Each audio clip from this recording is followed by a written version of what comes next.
So the season premiere of Ahsoka episode 1 and 2 have released, and with it we had a few surprises for those of us who have seen Rebels. One of the biggest was, why wasn't Ahsoka the White present in the same white robe that we see in the epilogue of Star Wars Rebels? Was it retconned? Well, it may not be that simple, and could actually be extremely intriguing. So if you're wondering what happened here, or even if you haven't seen Rebels and don't understand the situation, hit that subscribe button and let's go through it all. In the somber ending to Star Wars Rebels, we see Sabine ruminating and waiting on the same railing as the Ghost Crew monument that we see in the Ahsoka series. She's doing this after the defeat of the Empire at the Battle of Endor and the tragic but brave ending to the Battle of Lothal, where Ezra Bridger harnesses the power of the Force-sensitive space whales called the purgil to capture Grand Admiral Thrawn's fleet and burst them off into hyperspace, never to be seen again. That is until Ahsoka arrives to Sabine at the railing and tells her that it's time to find Ezra. Sabine says that she realizes there is something left to do, which is finding Ezra. Now, this leaves us without the honestly pretty shocking context that Sabine had been serving as Ahsoka's Jedi Padawan in the time since the Battle of Lothal,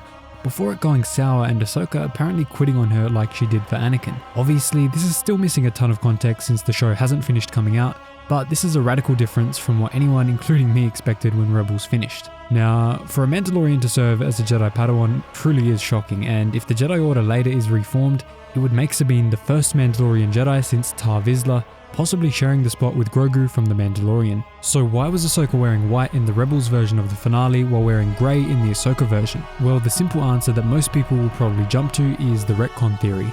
Maybe Dave Filoni just didn't think Ahsoka the White was fitting anymore and he wanted to update things for the modern adaptation of those events. This would be pretty disappointing as we were promised a singular unified canon at the start of 2014 and the canon reset, but it wouldn't be unexpected.